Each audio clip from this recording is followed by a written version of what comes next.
followed up on your 5 students, and the question is basically the same. So what do you value about what you see on the table? They all improved. Can you elaborate on that? Like, I think their writing got better. You know, I think they spent more time on it, obviously. I think there was overall, looks like there was growth in the literacy narrative, but the critical essay was very different, I think. Which makes sense because they're experts on their own lives, but writing a critical essay is a different process. Different genre. Well, they both seemed like reflective essays, really. But the reason I say that I don't know that they is the one paragraph from our Cupertino guy or girl or they.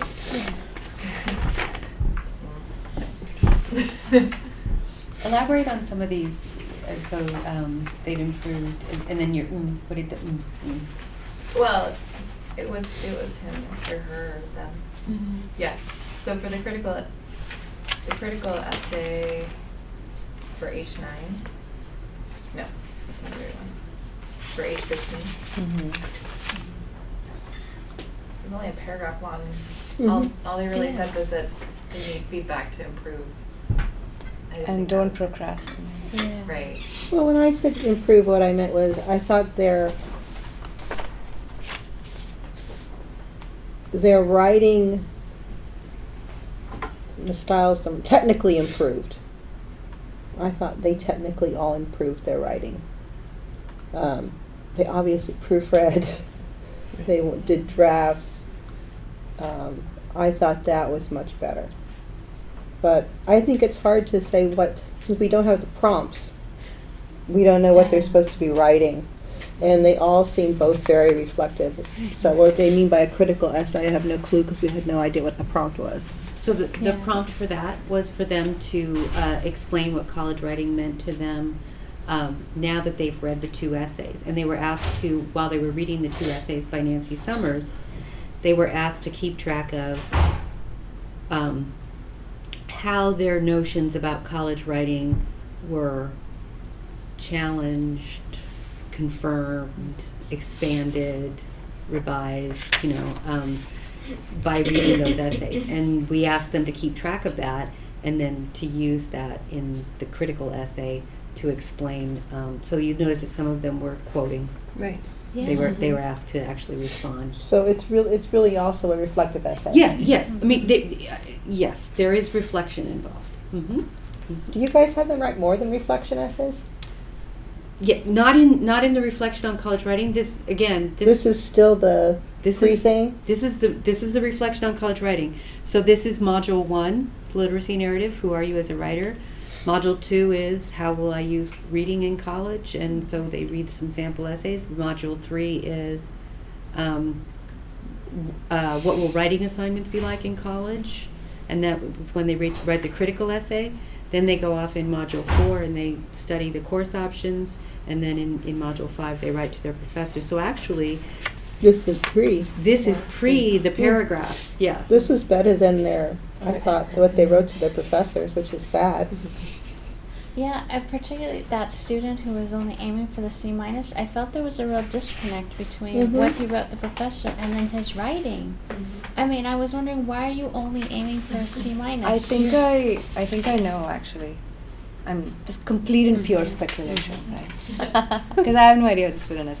But I think this particular student who says he or she's from an immigrant background, and I think they have a very focused mindset of, I have to get through SJSU because that's how I'm going to move up in life. And learning to express myself well in English is important for that. And this is a requirement that I need to check off, so I'm going to do that. And I don't really expect to gain anything else out of it. That's what and that's actually very common in for people for whom English is not their first language. They just see it as a tool. We need to do this because that's the only way that people will take us seriously, so we're going to do it, and that's it. See, I thought reading the background on that one gave me a much better understanding of that student, where they were Yeah. coming from. Like, he or she sounds very hardworking, Yeah. really honest, more self-reflective in that than in this paragraph for Mhm. sure. Yeah. And talked about how they got poor grades on writing in high school and was kind of expecting now poor grades on writing in college. Yeah, Mhm. I thought So that. I kind of felt like that's where the C- came from. Yeah. I thought overall it was funny how so many of them, and this is just such a small sample, said that they didn't like reading and writing to begin with. Mhm. And how a couple of them, I think, in this one said reading was nerdy. They thought reading was Yeah. nerdy, and they're not a nerd, but they like to read, or something like that. But the overall I outlook was on very reading and impressed writing. by those two essays, the ones that where they started out by saying, "Oh, I didn't really like it, Right. but then I read Harry Something, Potter yeah. or Yeah. I read Mhm. Hunger Games, and Mhm. it really made me want to read." Like, wow, I could actually enjoy this. Like, Right. It shows the importance of the Like, connection and finding something. Like the one kid said, reading the sports in the newspaper, like finding something you connect to make you enjoy it. Yeah, I really liked that. I thought that was so well written. The whole description Mhm. about coming home and Yeah. reading the newspaper. I really liked that.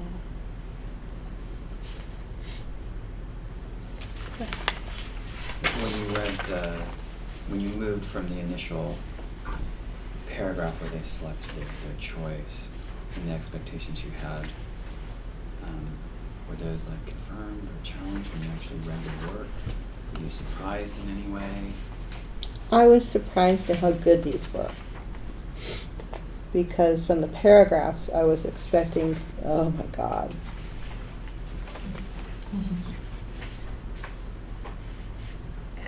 This is pretty consistent with my experience teaching 1A versus pre-college composition. That the like pre-transfer level, the students that think that they're not as talented often outperformed Mm. the students in my 1A classes over time. I was pretty let down by the ones who chose 1A when I read their literacy narratives and their, more so the critical essay. But the students that chose stretch, they were, it was what I expected, but it was wonderful to see them Yeah. just, even over the course of an e-portfolio, just a moment in time, blossom. To be geeky for a moment, I'm just really excited for their instructors that they get to go on that journey with them for 2 semesters. It must be really great.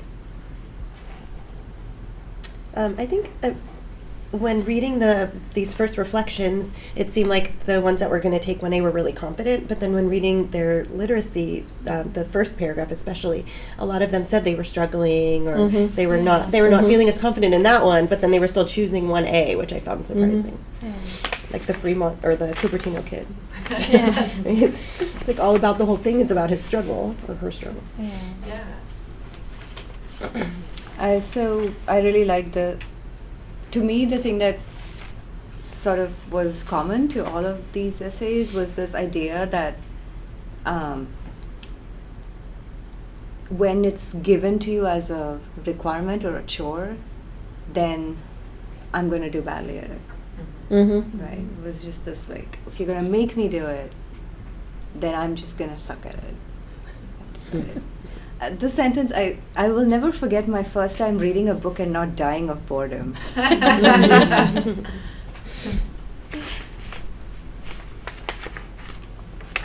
Yeah, it's almost, oh, sorry. I was just going to say that's what I mean about the disconnect between if you just read those little intro paragraphs we read, such a different Mhm. perception after reading their modules. Like, Mhm. whoa, like that student who, I think it's a shame that he thinks he'll only be able to just get through, even though he may be using it as a tool. I would hope that somewhere along his educational career someone supported him and pointed out to him that, you're really better than what you're giving yourself credit for. But yeah, the literacy narratives, a lot of I agree with you that one of the common themes was, I learned I could enjoy it. I learned I could enjoy being a reader.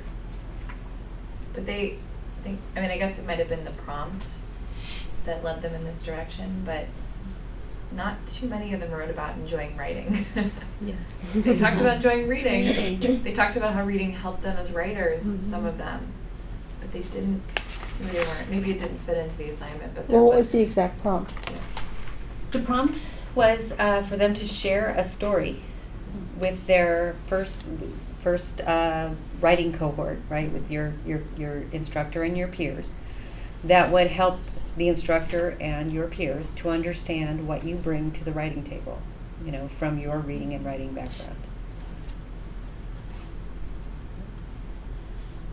Did you see any of the values up there did you see the students acknowledging any of the same values that you had that we put up there?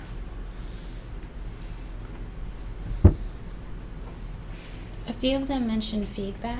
Yeah. In a couple of the Mhm. essays, they talked about how that was going to be really required for them in their growth and success in college.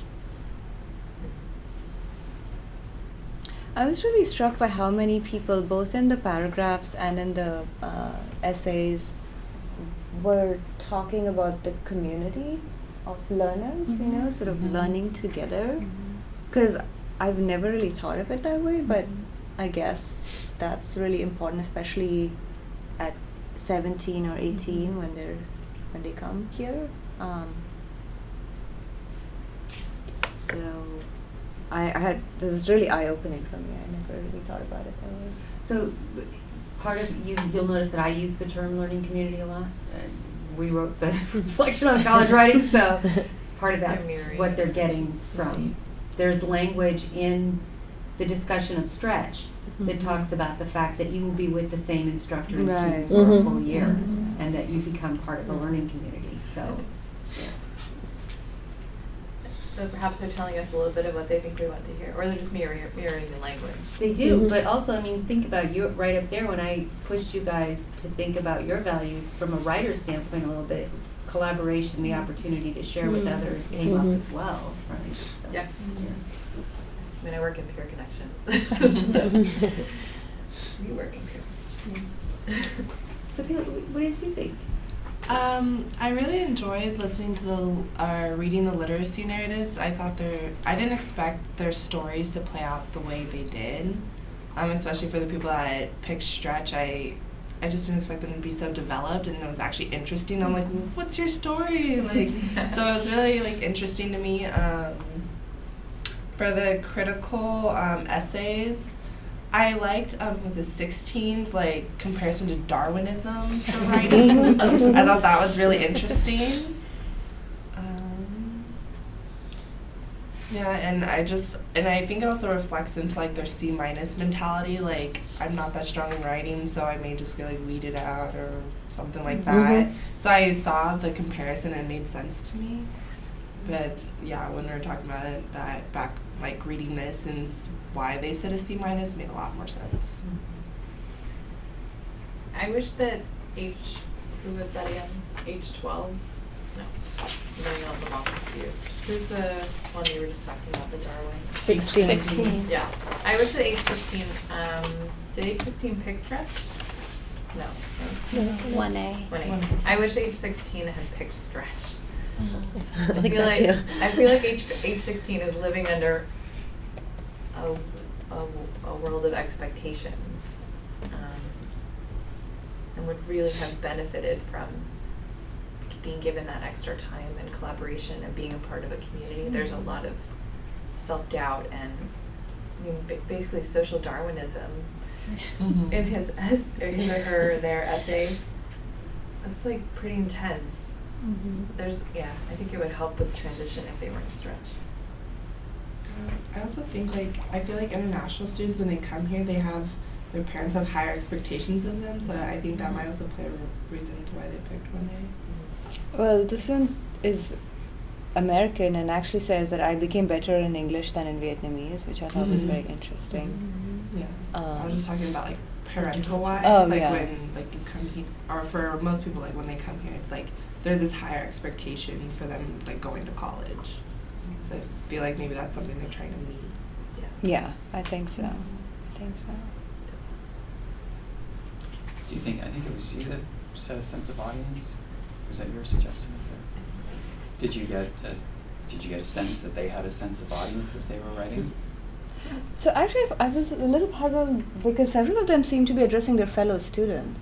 Yes. They were, Were they Mhm. required to? They were prompted to. Oh, they were prompted to. Okay. Yeah, they were Yeah. prompted to think about audience. Okay. Yeah, Yeah. so, because we contextualized the prompts.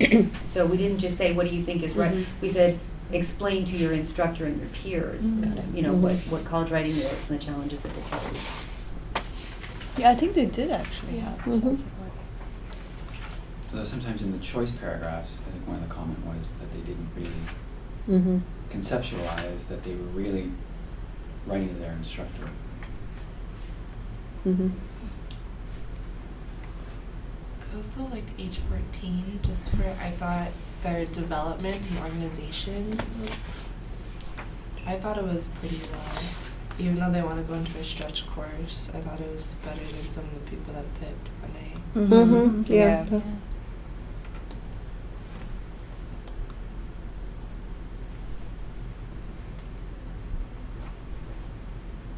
Did you find yourself doing that kind of thinking about their choice, whether you would have chosen the same for them? That was one of your early questions, you know. Right. Yeah. Do you find that you agree with them mostly, or you don't, or? No, I didn't agree on all of them. So the one that you already said, 16, I definitely thought while I was reading that everything they wrote on the first paragraph was all about, being hardworking and putting all this effort in and not doing well. And I just felt like that would be a much better fit for stretch than for rushing through a 1A. Or not necessarily rushing through, but maybe, going more quickly through that one. I definitely felt that one should have picked stretch. What was another one? Same with the first one, the first paragraph, of H1. I felt very confident in that one for 1A, but then after reading the literacy paragraph, and he or she talks about not enjoying writing, not being strong in writing, then I thought it was kind of strange that they didn't fit together, the two, I thought. Mm-hmm. What under writing, what we're talking about is this sort of implicit idea that students need stretch, that stretch is the lower Right. level, Mhm. which comes from the very long history of remediation in in higher education, especially in the United States. But they're just alternative models. That's how the students are seeing it too. Right. But they're just alternate pedagogies, essentially. Yeah. That's a good point. So, if we could, I would love if we could find a way to get students to think of it that way instead of stretch is the one for the writers who Struggling writer, struggle, yeah. and 1A is for the writers who succeed. Because then there wouldn't be as much of a mismatch in how students place themselves. Well, I just wonder if some of the stuff they're saying about struggling so much and not liking is because they're writing to their peers and not their instructor, really. Because when they were writing to their instructor, I'm confident. good. Yeah. But when they're writing to, I'm not good. And so I just wonder if that's part of the audience that they're dealing with, is they don't want to be looked at as arrogant or, Nerdy. nerdy to their To to use their that peers. word. That's an interesting That's- point. Sometimes you get the opposite. You get students who front because they don't want to be identified as being in the lower level group within the class. But I didn't see a lot of that going on. So they did seem to give really honest responses, which I think is a reflection of how it was set up. So that's really great. So one thing which I don't know if this is really part of the focus group's mandate or whatever, but one thing that really, I'm obviously I care about writing, which is why I'm here. But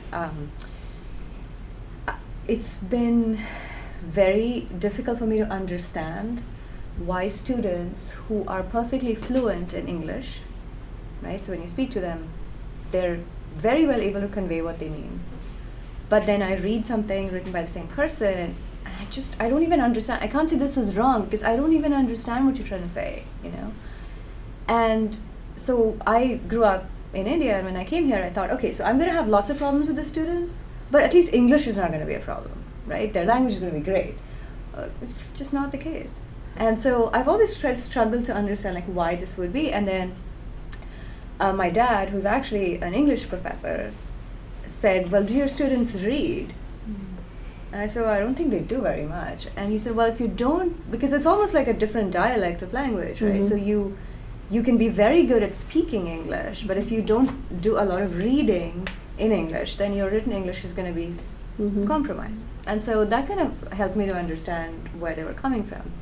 But when I'm reading these essays, it's so clear to me that the students, when they're allowed to pick what they want to read, actually begin to enjoy it. But not only as an instructor, but also as a parent, because I have a child who's in public school. There's the scope of what they're allowed to read or what they're encouraged to read is shrinking so much, And so I just worry that we're developing a cohort of students who may be very intelligent, who may be very prepared, but who just never read enough. And that's something which, I really don't envy you your jobs, because you're supposed to make up for so many years in like one semester or 2 semesters with stretch, right? I mean, if somebody were to tell me as a political science instructor that at the end of 4 years, your students should be able to comment, with some degree of expertise on Syria, I would be like, come on, that's unrealistic, But then what we're asking you to do is like, they should be able to write at college level English, but they're coming to you like not having read much, And so, like I said, I don't think this is part of your mandate, but I think it's part of the mandate. Okay, let's talk it's about just a rant, I guess. The mandate is really, let's talk about what we value. What I value about what you just said is that it's saying out loud something that we often talk about, and that is that we're perfectly aware that one semester is not going to do it. We're perfectly aware that 2 semesters is not going to do it. No. We're perfectly aware that the next 4 years is this escalating this ever escalating series of adjustments that students are going to make through the next 4 years. It is a long, arduous 4 years, and or 6 or 7. Or 6 or 7, exactly. And so the question then becomes, and this is something you're going to see in a bit, what is your role? Each of you has a different role at the table. So you are part of the learning community. So then becomes, as a political science instructor, does this affect the way you think about your relationship to this student's development as a writer? You guys are obviously already tapped in because you tutor writing, correct? Are you writing? I'm a mentor. You're a mentor, okay, right. But you guys are tutoring, right? Taylor's tapped in. Yeah, well, I tutored like science for a little bit, but Okay, so even as a science tutor, that's part of the mandate. The part of the mandate is to get people to think about San Jose State as a learning community, and if writing is something that we value, and we look at our students and we see them as needing so much more than any one class can give, how do we address that? Yeah, so I'm also part of the campus reading program, and we've had so much trouble getting students to read. I sometimes feel we're fighting an uphill battle and we should just give up, because even when they're given a book and we choose it, to make sure that it has themes that they would relate to and so on, I think by the time they get here, they're already sort of primed to think, this is kind of an unpleasant pill that we have to take, right? So when my kid was just learning to read, at 8 p.m. we had this ritual. I would give him some fruit, and he would sit on my lap or my husband's lap, and we would read together, right? But then his kindergarten teacher told us at the meeting that, I noticed your son hasn't been doing Lexia, which is this program. I don't know if you know about it, but it was purchased by the school district, and it's like a computer program where you go in and you like pick up sounds to make words, and my son was already reading, So I just didn't do Lexia because I thought, he already knows the stuff. And she said, oh no, you need to be doing half an hour of Lexia every day, 5 days a week. I said, okay, so no more reading after dinner, right? He was doing Lexia. And I just thought, this is wrong. I don't teach English. I don't really know about, pedagogical, but it just felt wrong to me that here's my kid who doesn't even know how to manipulate the mouse, like moving things around to make words, when he could be reading with me, right? Doesn't that seem wrong? Yeah. Yeah. But we had to do it because otherwise the teacher would be mad at us, and she had to do it because I think the principal would be mad at her, right? So it was like, no, I'm not blaming her necessarily, but it was. Wasn't there a student who talked about the Harry Potter student? Yeah. Right. It was when Dad started reading out loud. There were a few that mentioned their dads motivating them to read. Yeah, the newspaper. Yeah, the newspaper and that Harry Potter. Yeah. The pressure on parents. Or the influence Yeah. of the Yeah. power of parents. Yeah, yeah. So okay, so full disclosure, I teach college reading, and I did for a while. Courses that are specifically focused on reading strategies and reading apprenticeship program, which you guys are familiar. The truth is that however capable students are, however much experience they have reading, yes, that's very important. What experiences they have with text before they get to college, but nobody comes into college knowing how to do college, and that includes reading. So unfortunately, reading programs are falling by the wayside in community colleges. What's unfortunate about that is that students are not explicitly learning strategies that they can use for college level reading, which is different than reading Harry Potter or the newspaper or any other types of text they might encounter. And without that, it's the responsibility of everyone in the community, like it is for writing, since they go hand in hand, to teach reading as well.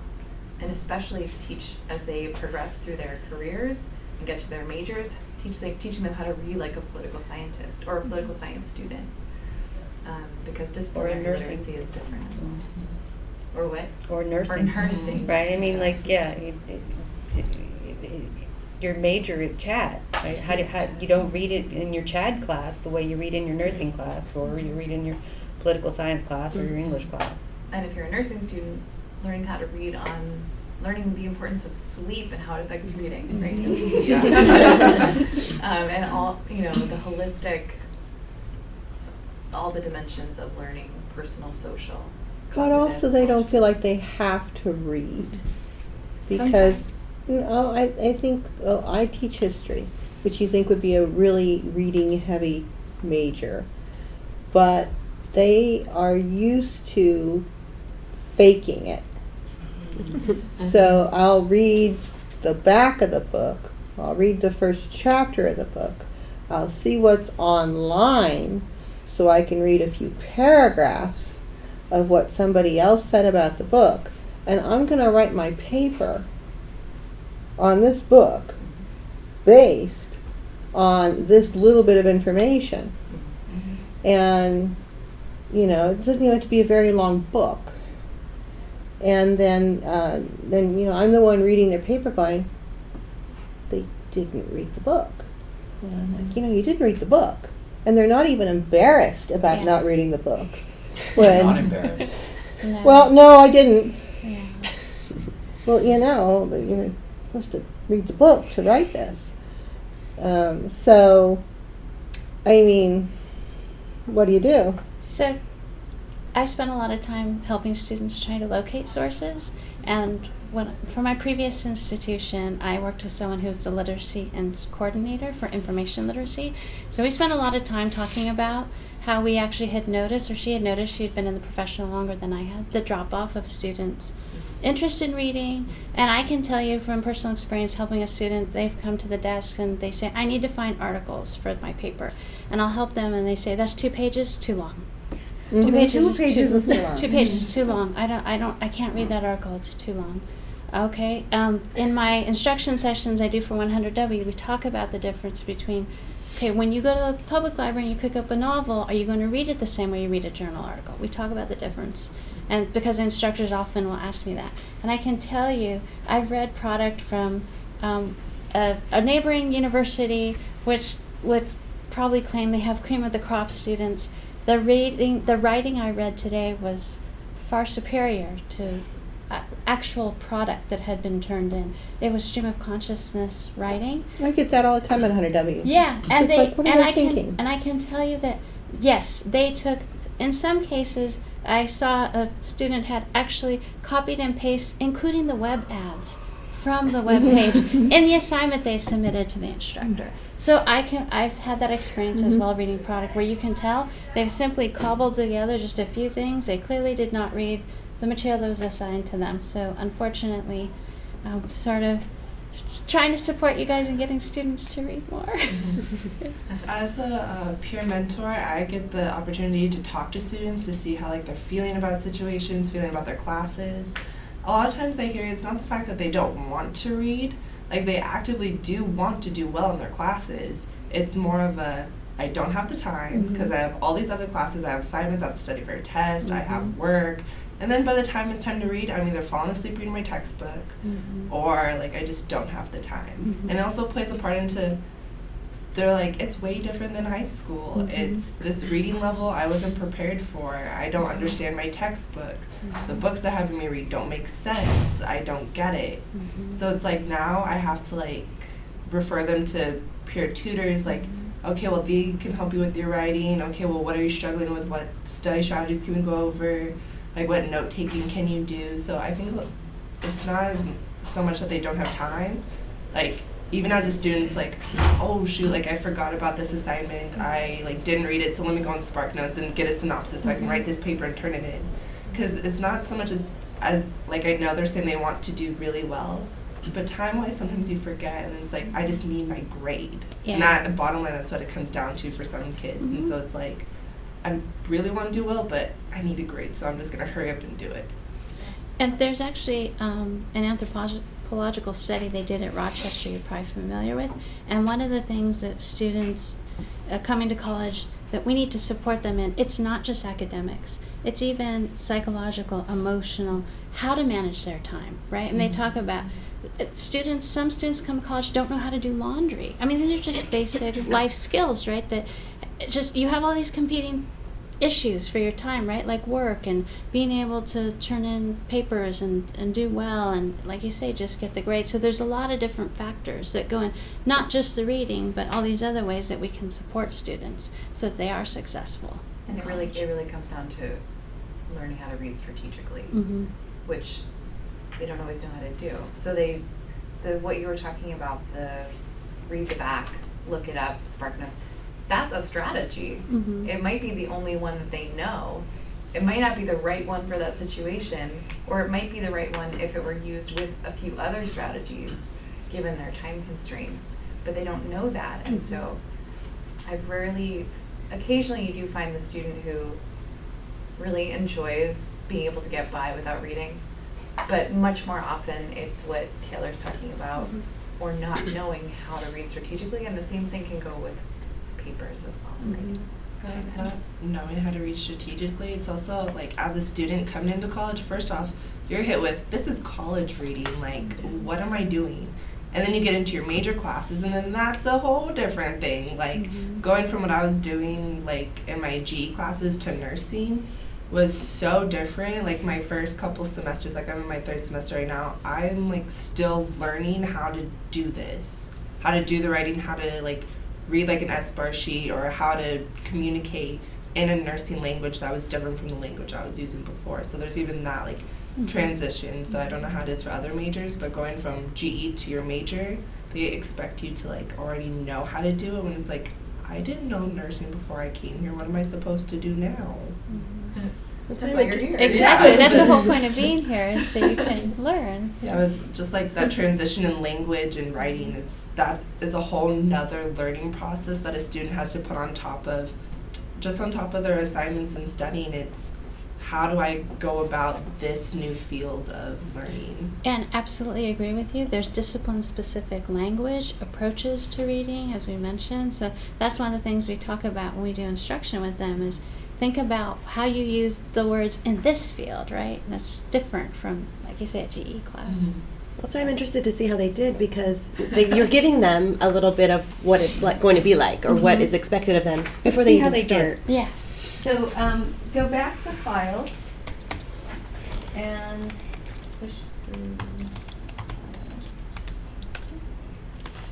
And down, oops, we got to get back to files outside of the cohort G. down here where it says focus group cohort H progress to degree, you can see how they did. Cohort H progress degree. Okay. It's an Excel file. It's an Excel file, and it's very small. Yeah. You can focus on the first page because the second page is just. What is converge, diverge? Oh, converge diverge means that their English placement test, Their EPT. EPT score, was one thing, and their choice was the opposite. Or converge means they were the same. They were told to take 1A, they took 1A. Diverge means that the EPT and their choice diverge. I don't see H1 and 2 here. Scroll up. They're there.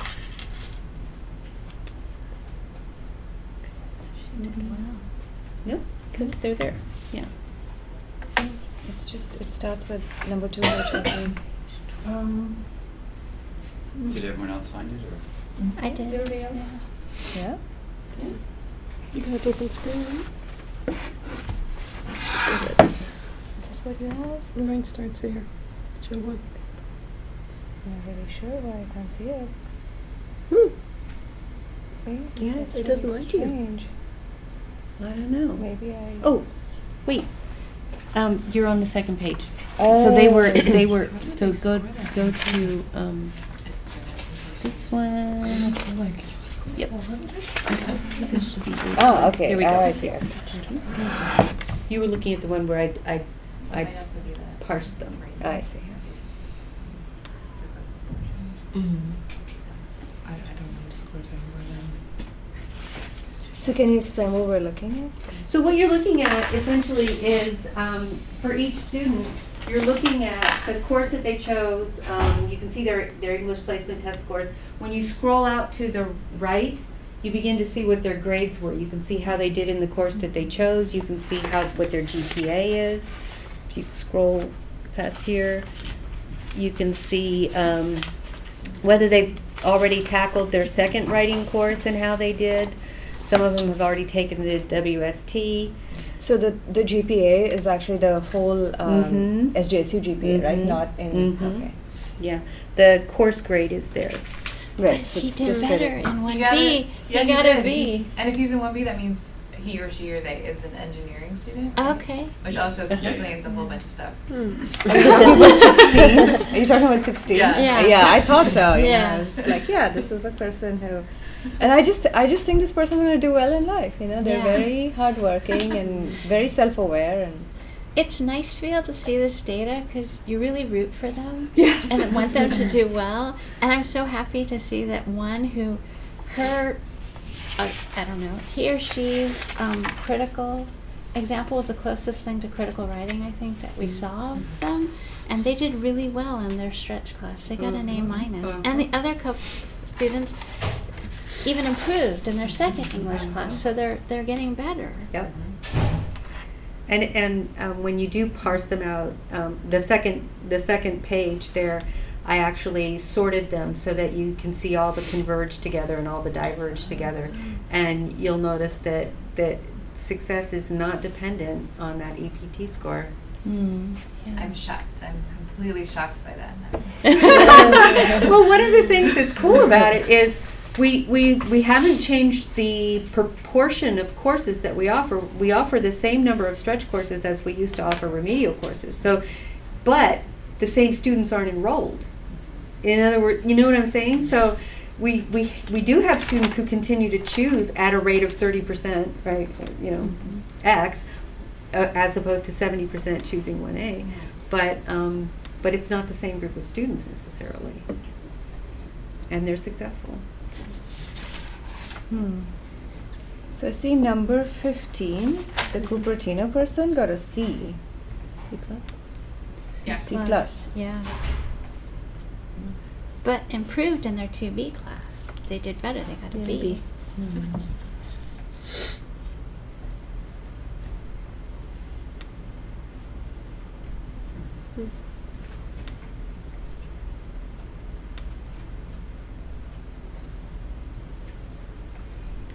I have a question. Mm-hmm. I noticed that it seemed like a lot of students took that test score so to heart, Mm-hmm. and they base their decision on that. Do you think we spend too much time focusing with students on test scores and drilling in test scores, when obviously it doesn't correlate?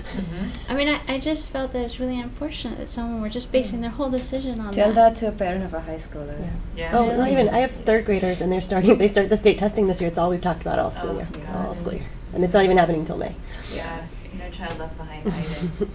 I was talking with I was giving my tutors the rubric I'm going to use for my observations of their tutoring, and it was divided into 3 categories, kind of below expectations, meets, and then exceeds. But I also had a numerical value associated with each of those categories, and we spent half an hour in one of our meetings parsing whether or not it was important.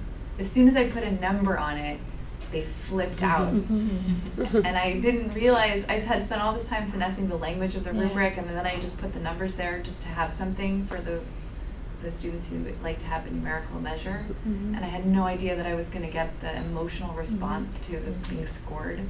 Which is so funny because they think numbers are objective, and yet they have these strong feelings Yeah. about them, right? Yes. So yeah, I would say that you're right on the money. I'm way too stressed about all the high stakes. The EO 1110 that you mentioned earlier, executive order from the chancellor, is that they no longer do the English placement test. Certain test scores do still count in multiple measures because now they will be given a placement, but it will be according to multiple measures. We have always used the SAT, the AP, SAT, ACT, those CLEP, IB. Those scores will all still do what they used to do to place students and give them credit, sometimes for college work. But instead of that EPT, what they're folding in is their high school record. So what courses you took and how you, so there you have more of like, what is your performance in a course, which is different from your performance on a test. So we'll see how that does. But students will still be able to place themselves, that they will take into consideration what the CSU has said, just like we used to take into consideration the EPT, but they will make their own choice. That's the way it'll go. Yeah. So we're into the debriefing time. So did you have any final questions for me or for Richard? There is another survey that I would like you to do. In fact, what you're going to do is you're going to do the same surveys that you did at the beginning, only at the end. And so you go back to your modules, and there are 2 more surveys. Share your final thoughts. Do you value time in the same way now? And your exit survey, do you understand choice differently now? You'll need your participant number again, so if you've forgotten it, I can pull it up for you.